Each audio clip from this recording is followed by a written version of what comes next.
Good afternoon, everybody. I'm Chen Huang, Vice Provost and Associate Vice President International at the University of Alberta. I bring greetings from University of Alberta and the University of Alberta International, and I would like to welcome you all to International Week 2024.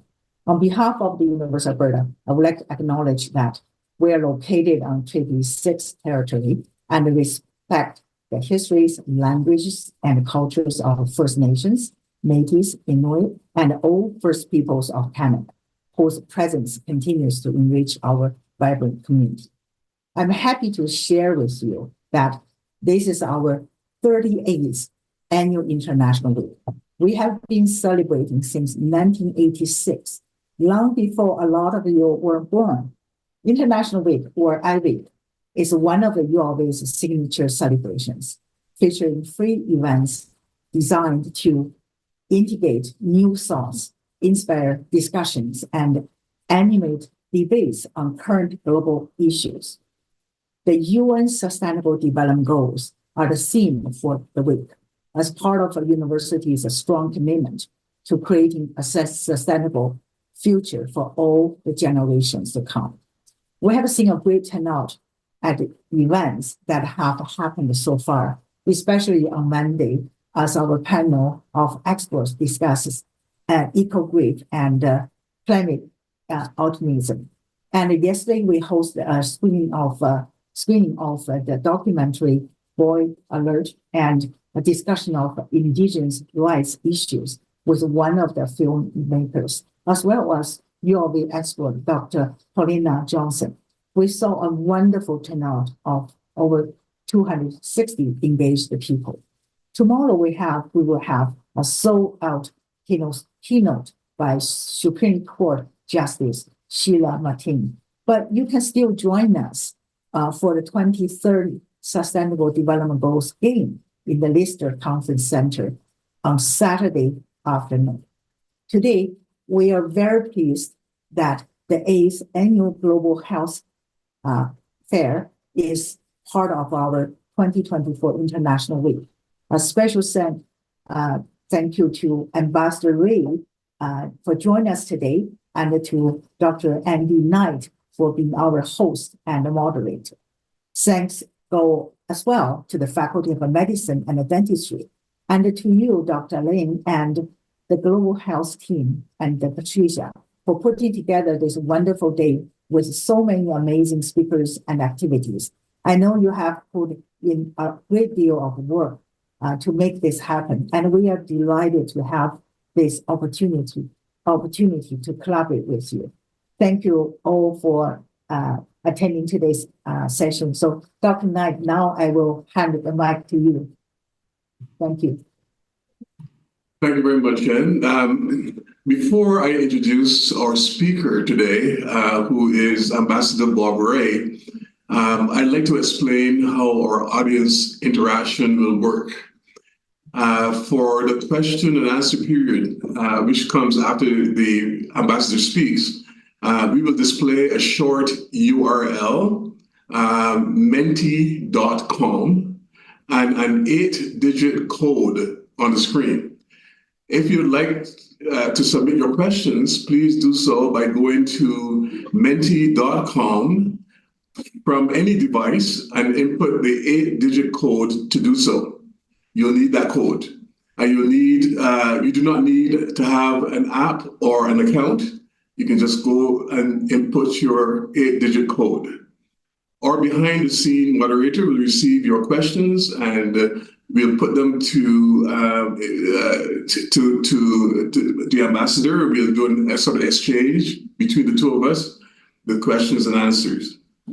Now, our speaker today is Bob Ray. Many of you would remember the Honorable Bob Ray. He now serves as Canada's ambassador and permanent representative to the United Nations in New York. Now, prior to his current appointment, Mr. Ray served as Canada's special envoy on humanitarian and refugee issues, continuing the important work that he began in 2017 as Canada's special envoy to Myanmar. The former Premier of Ontario and the former interim leader of the Liberal Party of Canada, Mr. Ray was elected 11 times to federal and provincial parliaments, beginning in 1978 and through to 2013.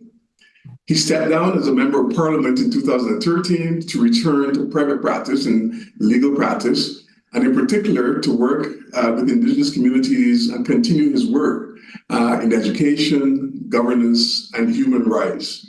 His passion for social justice dates back to his early days in student politics and community service. Mr. Ray is a privy councillor, a companion of the Order of Canada, and a member of the Order of Ontario. And he has numerous awards and honorary degrees from institutions in Canada and around the world. He received his honors bachelor degrees in modern history from the University of Toronto, and a master's of philosophy degree as a Rhodes Scholar at Oxford University. And he graduated from the University of Toronto's Faculty of Law. So it gives me great pleasure today to introduce to you Ambassador Bob Ray. Thank you. Well, thank you very much, Andy. I'm going to speak for a few minutes, and then there'll be lots of time for questions. As I often do, I think it's important to look at the issue of global development from a historical point of view. The first agency, global agency, that really looked at some of the issues that are being actively discussed in the Sustainable Development Goals was the International Red Cross. The Red Cross was founded in the middle of the 19th century, and it was really intended to try to see what we could do to deal with the most extreme examples of suffering that were taking place in the world, and what kind of humanitarian intervention could we create to deal with the costs and consequences of war and conflict.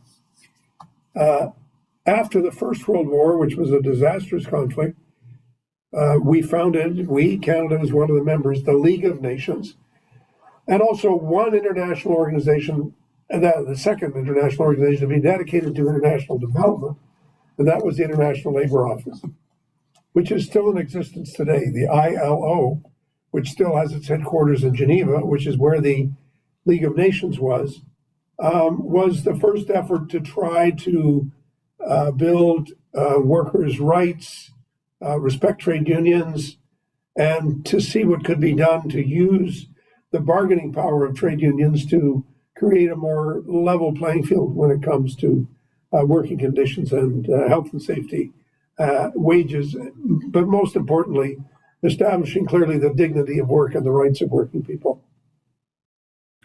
So the First World War was a catastrophe for global development. The Second World War, which came 25 years later, was an even greater catastrophe for global development. And so the United Nations was formed in 1945. And the purpose of the UN, which is set out in the Charter, was to try to protect all rights across the board, including social rights and economic rights, and to improve the human condition and to end the scourge of war. And when that process was begun in 1945, the world really began to look at what could we do to enhance development. Important to remember that until fairly recently, many countries were governed by other countries. That the process of decolonization and of increasing national sovereignty really got started after 1945 and grew tremendously through the 50s and 60s and 70s. We now have 193 countries in the UN. When we started, we were only 53. The reality of the world has been that it's an unequal place. And that is something which the United Nations is dedicated to trying to change. Not to create absolute uniformity of conditions, but to try to make sure that people are not falling too far behind, and they're not falling deep into traps of poverty and hunger, and that we're able to make sure that the world is developing apace. I think it's fair to say that the first time the UN system tried to organize a process whereby we would look at how are we doing, what kind of progress are we making, were the Millennium Development Goals, which had to do with the millennium of 2000. And the reason we now have the Sustainable Development Goals is because, frankly, the Millennium Development Goals worked so well. They were very much focused on the situation of developing countries, of the countries that did not have the real equality that we were looking for in the world. But I think it's fair to say that the Sustainable Development Goals were the product of a long period of reality check, where we realized that development is not just about how much money do you have in your pocket.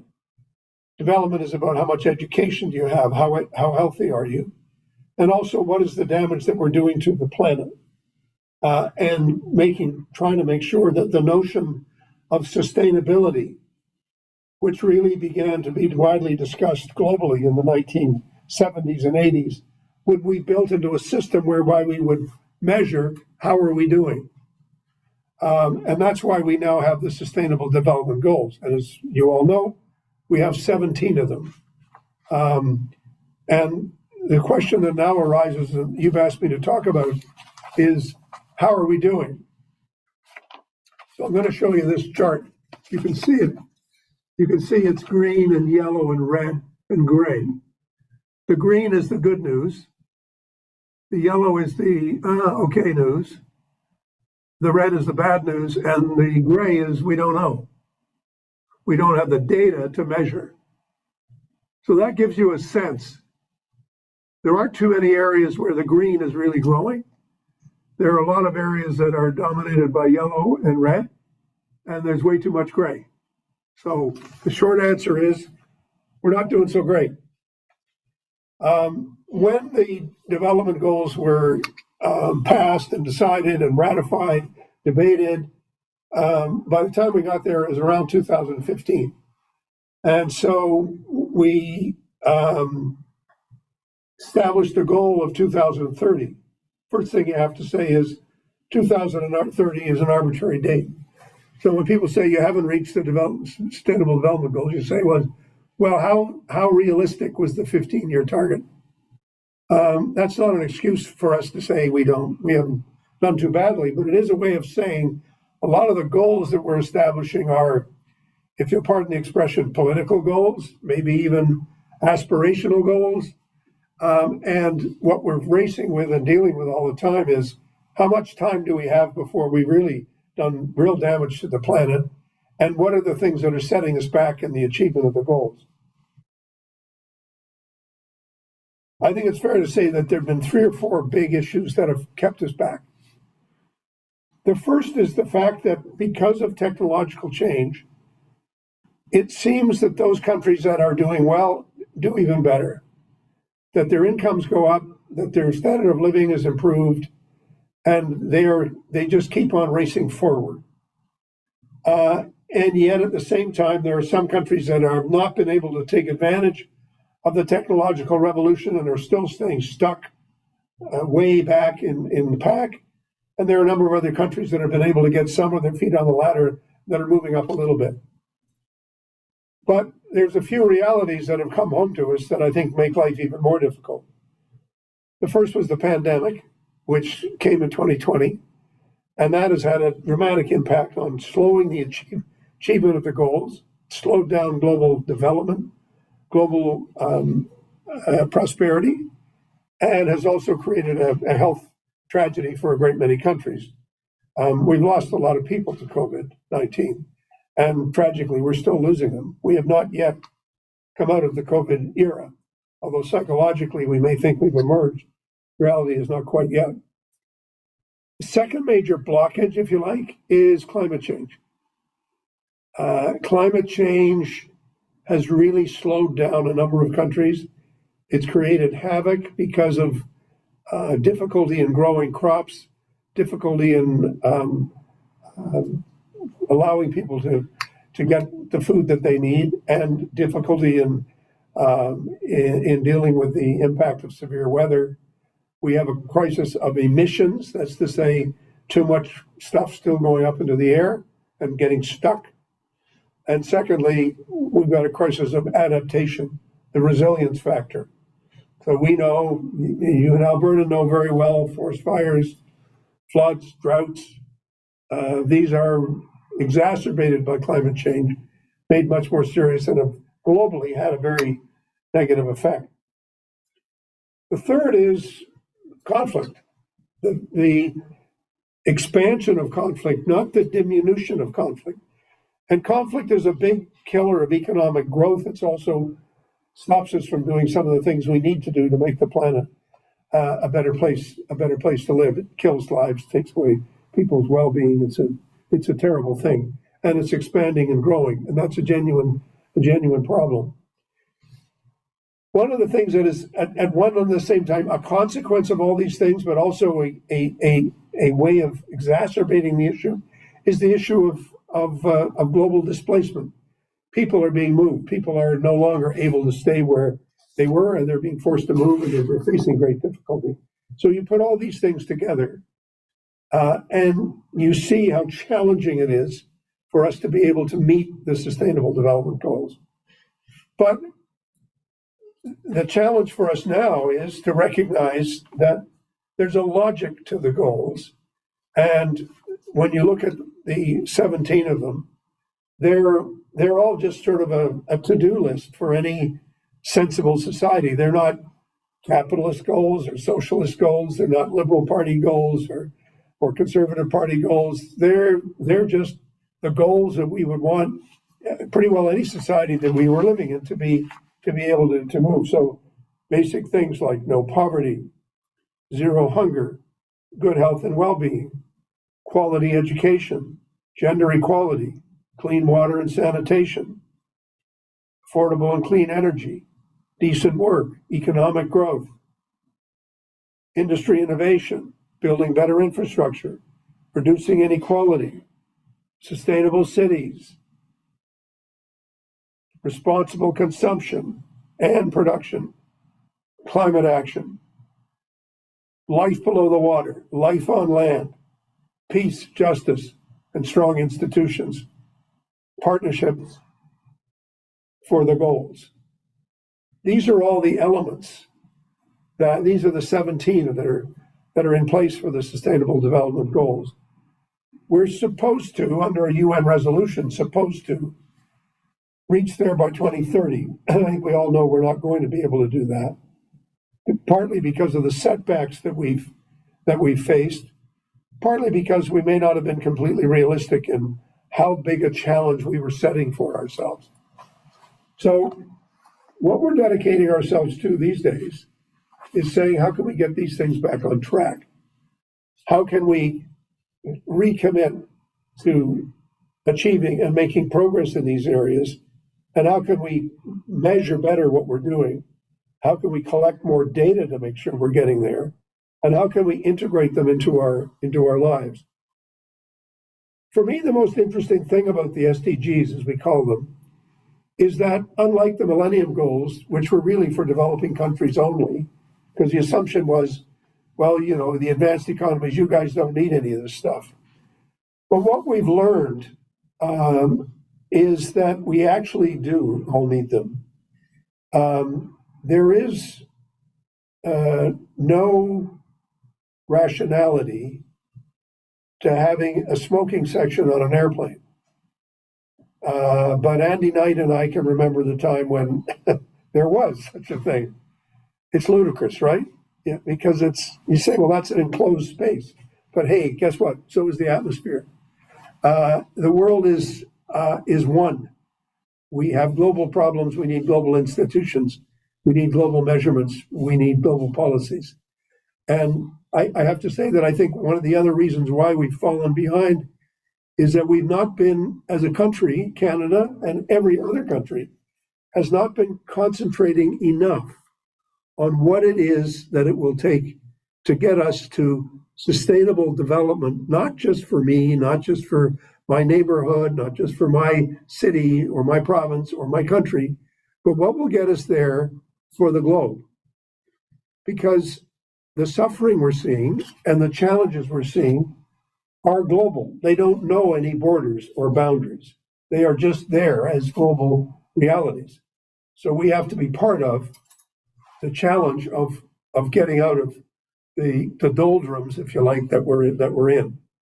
And that's really what these goals are all about. We spend a great deal of time here in New York, in Geneva, working with other countries on how can we set better standards, how can we measure better how we're doing, and how can we make sure we're pursuing policies that will actually make a difference. That's what we're trying to do. That's what Canada's policy is all about. And now it's going to be your turn to ask me questions about those policies. And thank you very much for the opportunity to speak with you. I really appreciate it. Thank you very much, Bob Ray, Ambassador Ray. And now we open the top for questions. Remember that you can go to menti.com and the code to type in is 97918517. And that will allow you to ask your questions online. I want to lead off with a question that has to do with the challenges that Bob Ray talked about. We set the goals for 2030. Obviously, those goals are being reduced in terms of numbers, getting to that point because of the pandemic, because of climate change, because of food insecurity, conflicts. The Middle Eastern conflict right now is another example of this, and the global displacement, the rise in refugees, and so on.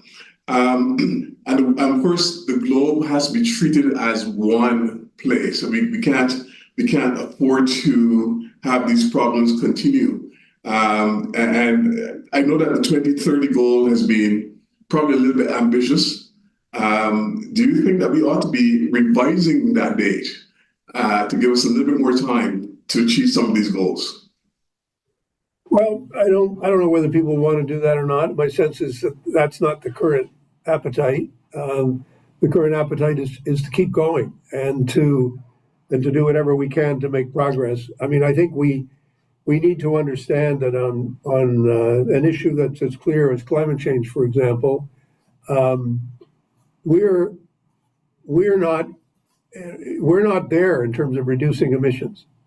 So the interim target is to lower the emissions so that the emissions are going down year over year instead of going up year over year. We're still polluting the atmosphere at a mighty rate. And that's in part because of us in Canada and other countries who are our neighbors, but it's also because of newly industrializing countries like China and India, which have huge populations, which are seeking more and more the good life, the prosperous life, and none of us are thinking enough about, we all want to get to prosperity, but we don't want to do it by polluting the planet, because when we do that, we're going to stop the achievement of prosperity, because prosperity will become impossible if life on the planet is unsustainable. So I think we're all keeping our eye, and that's why we have a meeting every year to see how we're doing on climate change, these so-called COP meetings that are really intended to see what can we do to increase the pressure on governments and on businesses and on citizens to do more to get the emissions down and eventually get us to what's called net zero. So I don't think the 2030 goals will be revised until 2030. And I think at 2030 we'll say, here's the goals for 2040.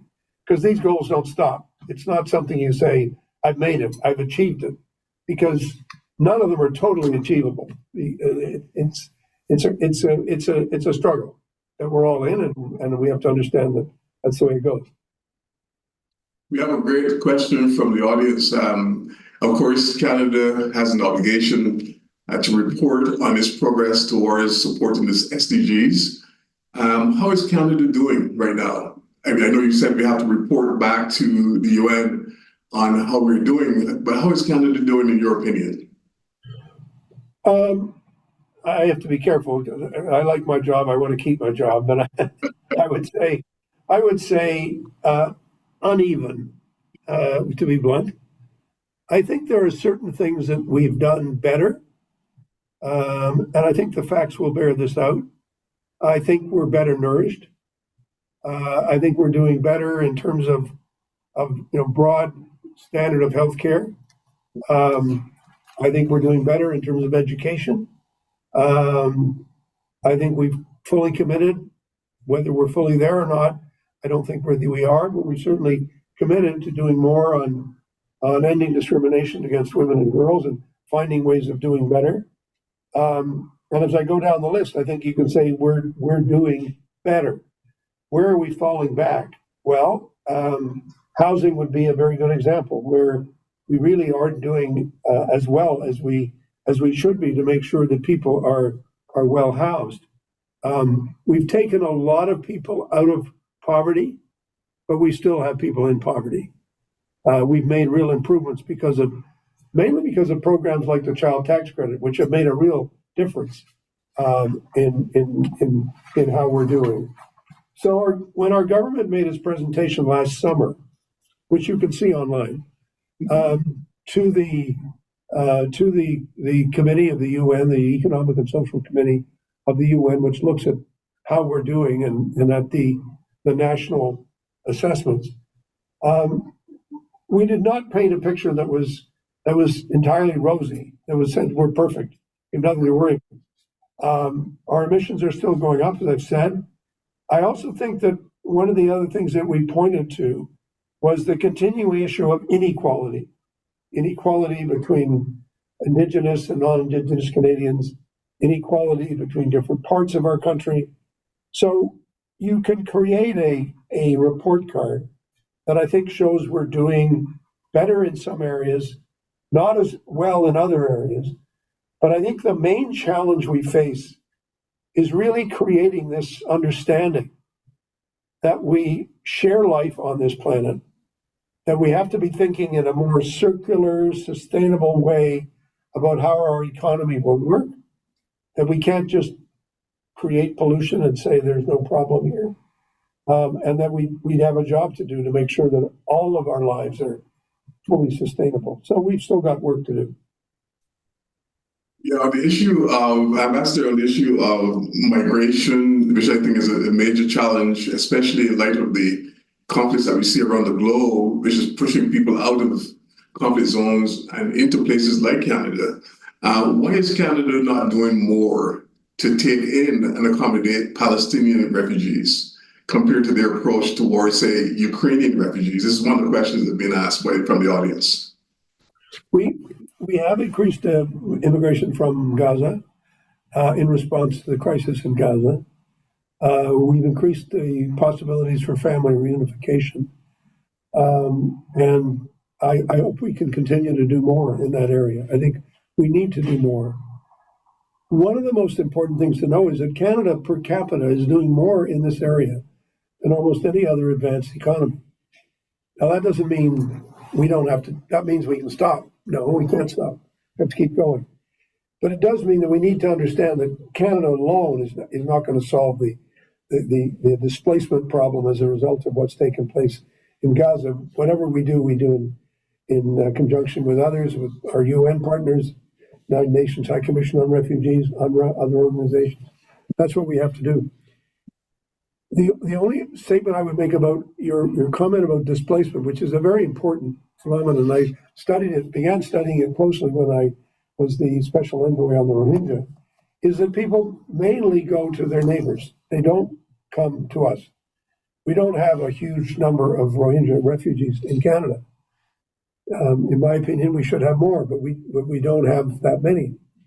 One of the challenges is that people tend to go next door. And if next door is available, that's where they go. The problem is next door then gets problem. You got to have, well, what do we do with people who are coming in?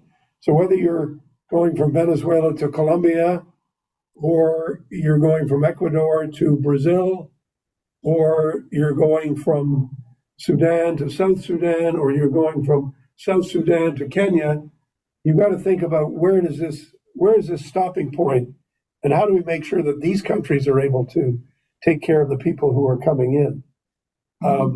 We have a very high target for admitting refugees and for admitting immigrants.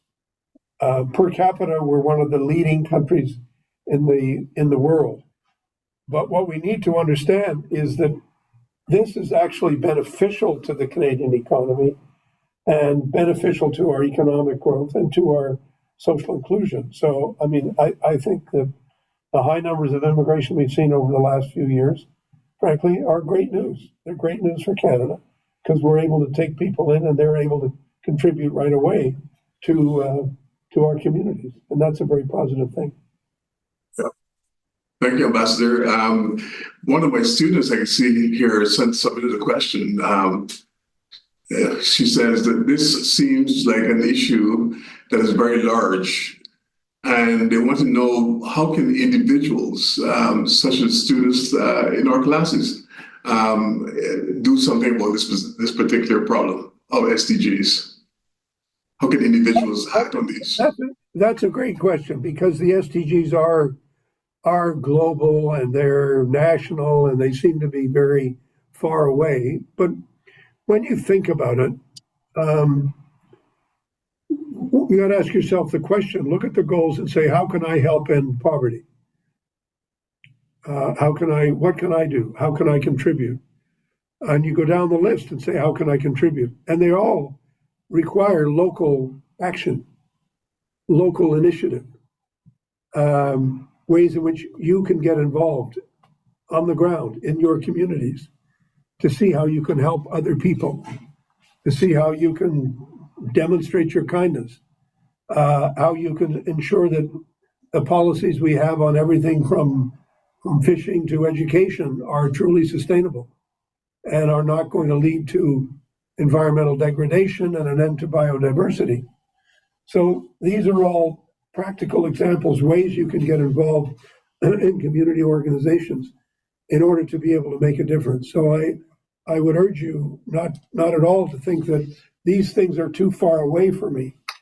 I think when the environmental movement started in my lifetime, really in a big way in the 60s, it all came from one person who began to get the world to think about what are the consequential impacts of our economic and social behavior, and teaching people how we treat the land, how we treat the earth, how we deal with issues is very much part of showing stewardship and showing a caring relationship with nature, with the land, with the water, with the air, and with each other. Indigenous people have been talking and living through these values for centuries. And we have to learn a little bit more of that sort of 7-generational thinking in our own lives. I think most importantly as individuals, what we have to learn is the importance of thinking more consequentially and less impulsively about how we live. Live with more reflection and act with more reflection. And I think those things are very personal. They come down to us as individuals, how we behave with each other and also how we behave with the world around us. And that's an important point you raised, and I think this goes to this next question. And in Canada, of course, we know that First Nations do not have access to clean water. And I think this is a failure on the part of the Canadian government to do something about this. So Canada has failed in sharing basic human rights and prosperity at home. So how can we then become leaders in SDG goals if we're not first dealing with this problem at home? Well, we deal with both things at the same time. That's the reality. The reality is it's not about, I can't do anything about this because I've got to deal with that. We need to understand the journey that we're on as a people, the journey of truth, of understanding, and of reconciliation, which leads to policy change and leads to a recognition of the dignity of all Canadians. And I believe that that's the journey we're on as a country, and as a people. And I think it's a huge priority for us as a country and as a people. But we don't have the luxury of hanging around and saying, well, I only want to focus on that. I don't want to talk about how it's affecting other people, because the reality is the world is too small a place. And the issues are honing in on us all the time. So we have to, I think, when we're talking to people in other countries, one of the first things we do is to say, we're not coming in here out of a sense of perfection. We know that we have problems and issues. But frankly, every country has issues and problems with the mistakes that they've made in the past. In many cases, the mistakes that people are still making. But that shouldn't stop us from having a global perspective. I still think that's very important.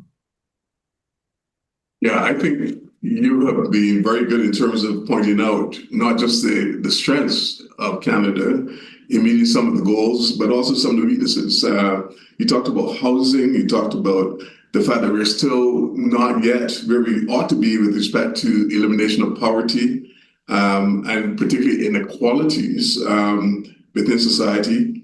So one question that sort of related to this is, what actions can Canada take to get back on track if it wants to meet the goals by 2030?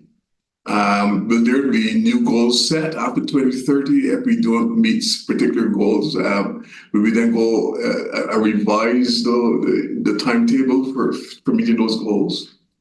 Well, I do think that we'll keep on setting goals. I think setting goals for ourselves is always a good idea, and it's a good approach for us to take. I think it's essential for us to not relax our sense of obligation towards the goals between now and 2030, which is why I don't think that there'll be a big revision of the goals. Or the timetable before 2030. But I think that when we get to 2030, to be realistic, we're then going to have to make an assessment as to, well, how could we actually move up some goals? How could we realistically, where I think we need to do more work is to understand that the goals that we set can't just be aspirational or political. They have to be based on what do we really think we can achieve in our own countries, and that's a consensus number. And these numbers need to be thought through as objectively as possible, and we need to keep coming back to saying to ourselves, they've got to be based on the reality of what is it going to take to actually do what needs to be done. But it was a great poet Browning who said, a man's reach should exceed his grasp, or what's a heaven for. The fact is, there will always be goals that are just a little bit out of reach.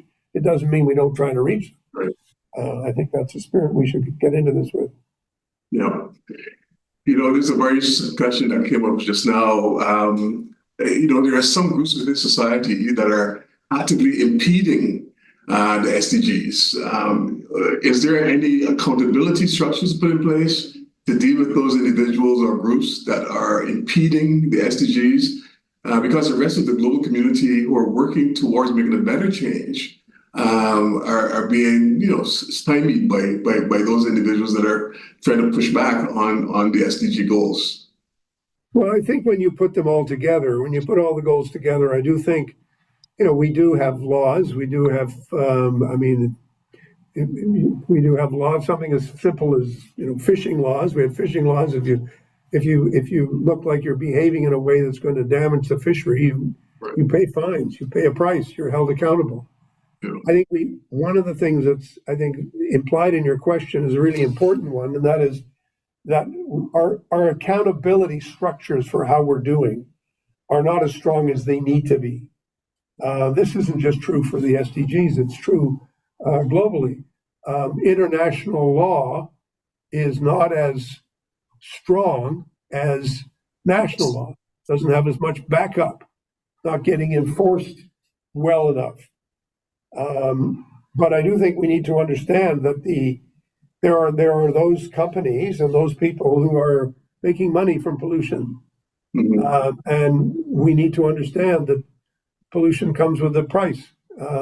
in terms of its impact on the whole planet. So we have to build concepts in, and we already are doing this. Just to be controversial for a moment, one of the reasons why I believe in carbon pricing is because I think we should be putting a price on pollution, and we should be looking at it that way rather than saying it doesn't matter. We say it does matter, and we're going to have to reduce it. One of the best ways in our society to reduce bad behavior is to increase enforcement, and to put a price on the things that should become more expensive. Well, there's a question from Alberta. How can we ensure that the progression that we make towards sustainability will not be disastrous for provinces like Alberta, whose economy is so reliant on fossil fuels? Well, Alberta and Saskatchewan and Newfoundland and British Columbia, many parts of the country, have come to become major energy producers. And I think any transition that is made in any country in the world has to be a transition that is thought through, that is fair, that doesn't put the burden on only one segment of the population for the change. And that's something that Canada advocates for all countries. I mean, I've just come back from visiting Guyana in South America, and they've discovered a lot of oil and gas in Guyana. So all of a sudden, it's gone from being a very, very poor country, and it will go to becoming a much, much wealthier country. But the Guyanese know that this resource will be finite and will be not there forever, and therefore they've got to get the most out of it that they can, and also ensure that their other policies are using the revenues to create opportunities for non-fossil fuel, for putting more money into renewables, for putting more money into innovation. And these are all things that any government in Canada has to be thinking about, and they are thinking about it because we all know it's true. Yeah, I think that's a very good point. And I think the Guyana situation reminds me of Nigeria as well. When you do have this excess of fossil fuels, you have to sort of take advantage of that in order to make lives better for all people within the country. So the wealth sort of trickles down to those people. There's a question here about Andy, I would just make one more here, just come in on this. It's never too late to get smart about sustainability. Yeah. People say, well, we don't do that. We've never done it before. You say, it's not too late. There's time still to do this. And the fact is that when we say that we're going to, net zero means two words, net zero, not zero. It means net zero. So you think of, well, what are the ways in which I'm balancing my use of fossil fuels with taking other steps to offset what the environmental impact of fossil fuels will be. There's no way of knowing what technologies will be developed over the next 15 years and may be transformative in terms of the impact or how to get the pollution out, how to reduce it. There's all kinds of possibilities that we need to be open to, but we also have to understand that most people feel that the transition is here. It's not happening later. It's here.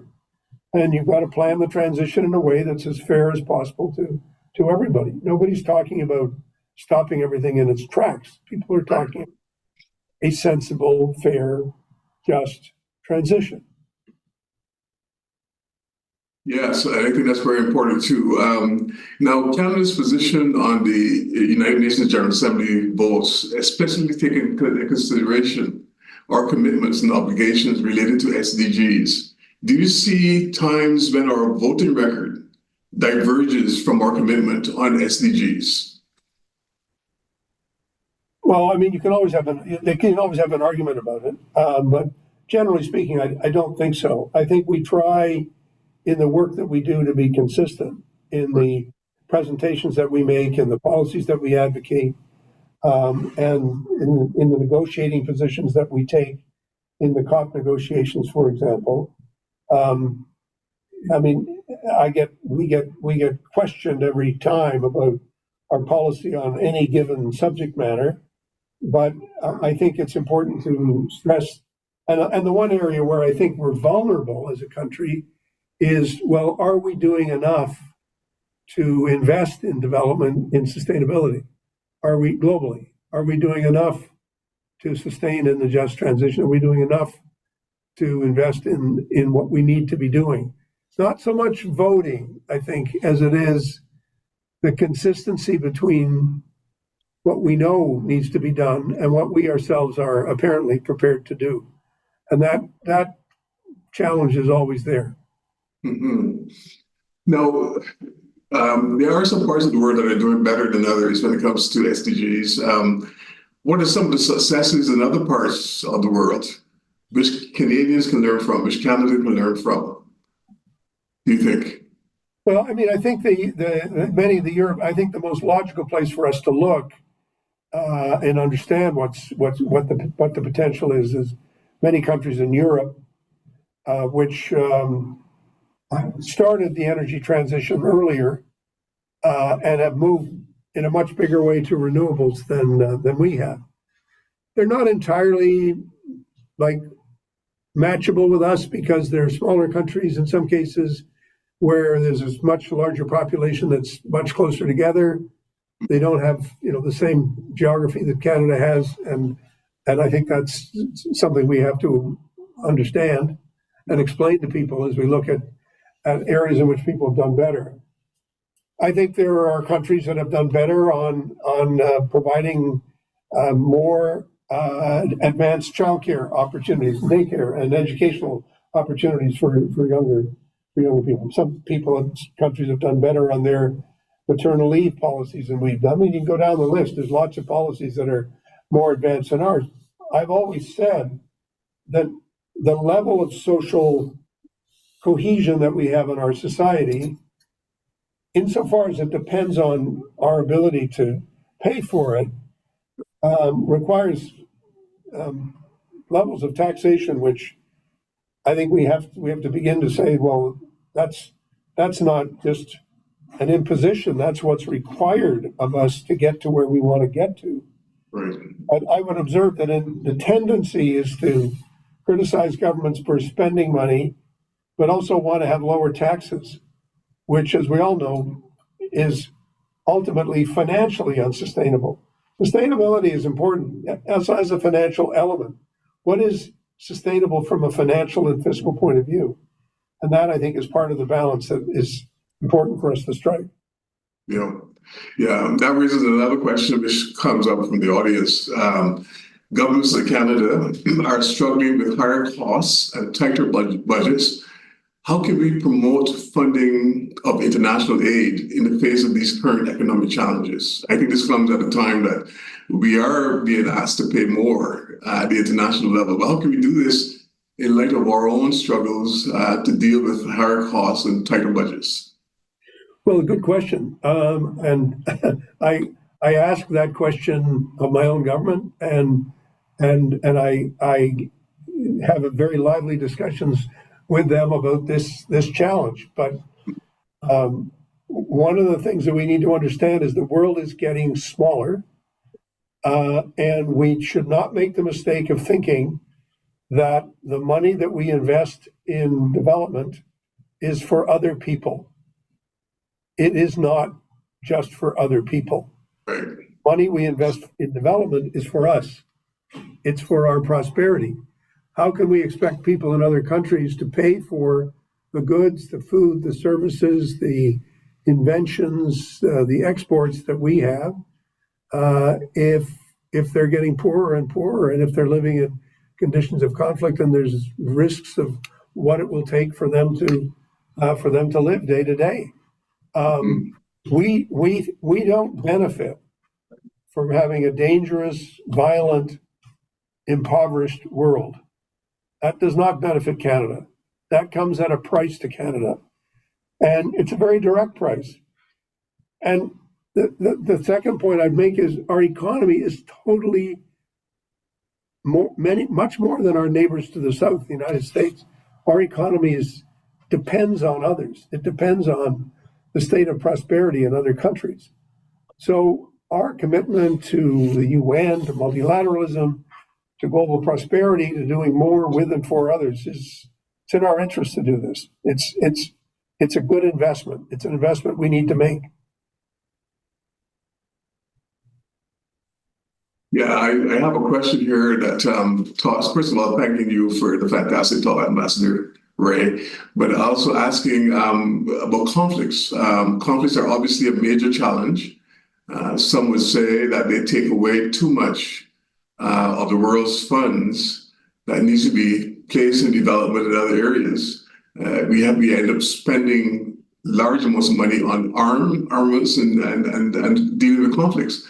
Is there any way of challenging some of that money away from conflicts to SDGs? And how would you recommend that? Well, we'd love to do. I don't know anybody who wouldn't love to be able to do that. I mean, conflicts, yes, they're very expensive. I mean, they're expensive in taking away so many human lives, depriving so many people of their position in society, and taking away their security, their homes. The conflict is a terrible thing.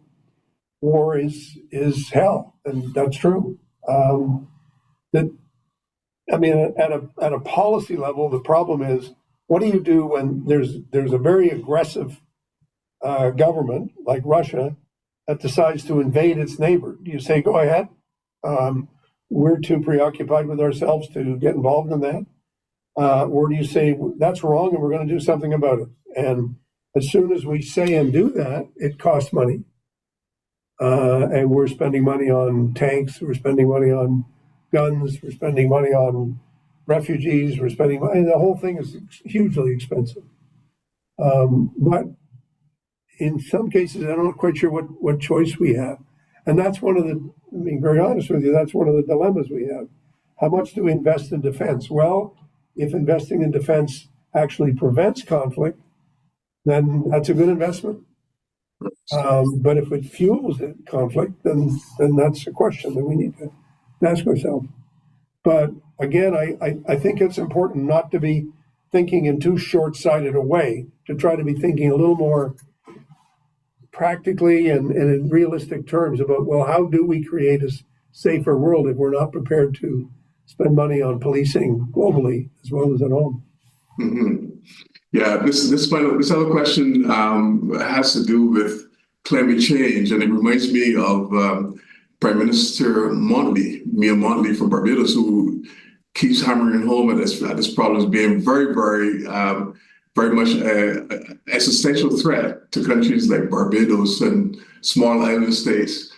But as an expert, are you afraid for our future, or are you hopeful? This is one of the questions being asked. In light of the problems, the realistic recognition of climate change and climate crisis, are you afraid for our future, or are you hopeful? Well, the trouble with fear is that it's disabling. If you get taken over by fear in your life and you're afraid, then you're not going to be thinking clearly. You've got other triggers coming into your head that are not necessarily going to be helpful. So my working proposition is hope. That's what keeps me going. That's what allows me to do my job every day, and it allows me to talk to other people about what do we need to do to make things better. And it works for me. So am I personally afraid? No. Am I fearful? No. Am I concerned? Absolutely. But I can't let this concern become a barrier to my determination to act in a constructive way. And I do think that fear always introduces a sense of the irrationality, and it creates a sense of panic. Nobody makes good decisions in a state of panic. And so we need to deal with it in a realistic, cool-minded way, but also in a way that addresses the problems. And I'm certainly not complacent. I'm certainly not hopeful because, I don't worry about it. Of course, you worry about it, but the point is you've got to think more through how to deal with the worry rather than get preoccupied or taken over by it. Great. Now I have two more questions. I think one is, what is the hardest sustainable development goal for Canada to achieve, and why? Well, to be honest, I think there are two or three. I mean, I think one of them is this emissions question. I think it's hard for us to deal with the emissions issue because we've developed such a habit about how we drive, how our economic system works, how our energy systems work, and it's really, really hard. It appears to be really hard to get us to think more creatively about how do we do these things in a sustainable way. And it's taking a long time for us to develop new habits, which is what we have to do. It comes down to what we do as individuals. It also comes down to what businesses and governments decide to do. I think the other one that's difficult because we neglected it for so long, in the deepest sense, is the question of Indigenous equality and recognizing what disability, what being marginal, and what being on the sidelines can do to people, and how important it is to overcome that. I also think we're making a lot of progress, and I really do believe that's one area where we can keep making good progress in ways that might surprise us. At a practical level, I do think housing has become kind of an orphan of our social and economic policy. I'm delighted to see the federal government and many provincial governments taking housing more seriously. But we do know for one thing for sure, and that is that no society anywhere in the world has been able to provide enough diverse kinds of housing for its population without government intervening, being involved, helping to fund. Housing cannot be supplied only by the market. It depends a lot on government policy. And I think for a long time we deluded ourselves into thinking that, it didn't matter, the supply was going to come along, everything will be fine. And I think we now know that's not true, and we need to apply that lesson as effectively as we can. Final question, Ambassador. What is the role that Canadian universities can play in advancing the achievements of SDGs? Is there a role that individual institutions in Canada, like universities, can play?